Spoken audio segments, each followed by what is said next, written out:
I think the first thing that intrigued me in Baldwin's collection, Going to Meet the Man, was the religious and evangelical undertones of the text. Where some are overtly religious, such as the outing, in which there is a persistence in the community to be saved and become a saint, the others hold resonance of sin and redemption, which is synonymous with Christianity.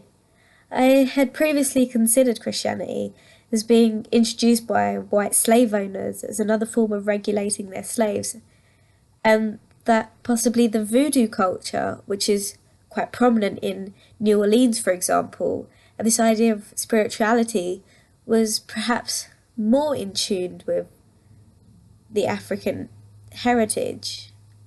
I then read some of E. Franklin Frazier's The Negro in the United States.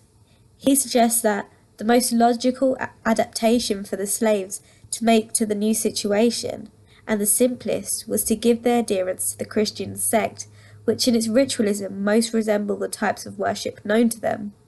I think this helped with my understanding of religion in African America, because I've come to realise that Christianity is not at all removed from African tradition, and in the Black Church it has actually been revised and adapted.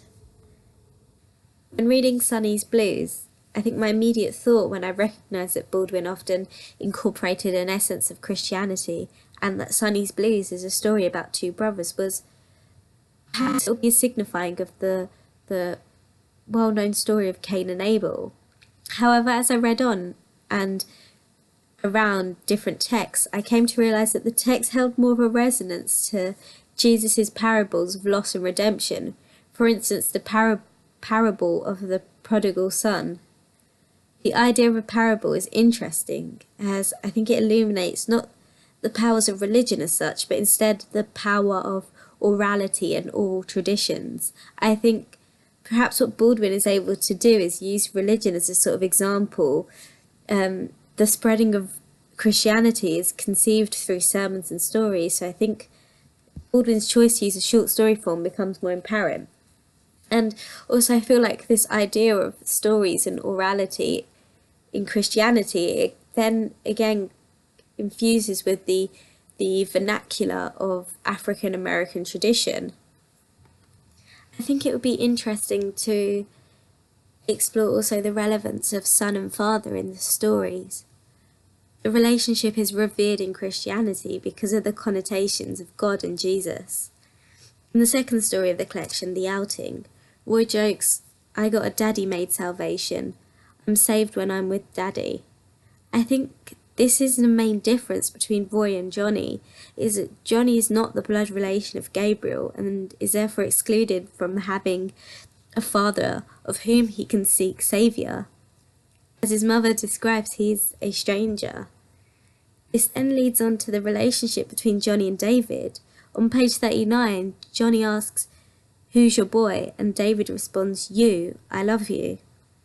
Although there is the strong undertones of homosexuality, I feel there is also this sense of seeking a father.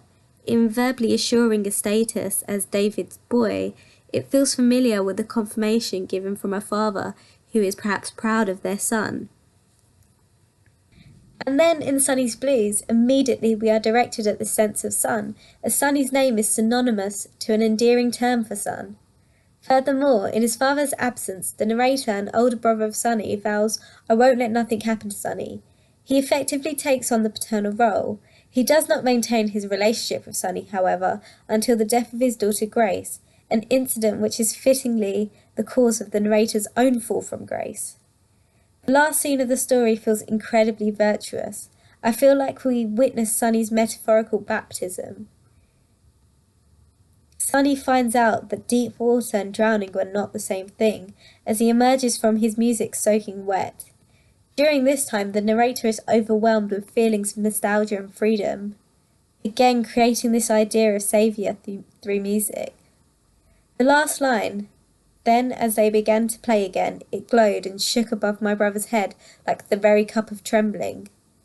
This image reflects a cup of wrath that is given by God and drunk by Jesus so that man does not have to suffer. It is interesting that the narrator gives it to Sonny, which again reiterates this notion of father and son. I feel the interweaving of biblical references in the stories, although is relatable to Baldwin's upbringing, is more so an exploration, much like Uncle Tom's Children, of morality. The Holy Father and Jesus' relationship is approached in a secular, familial way.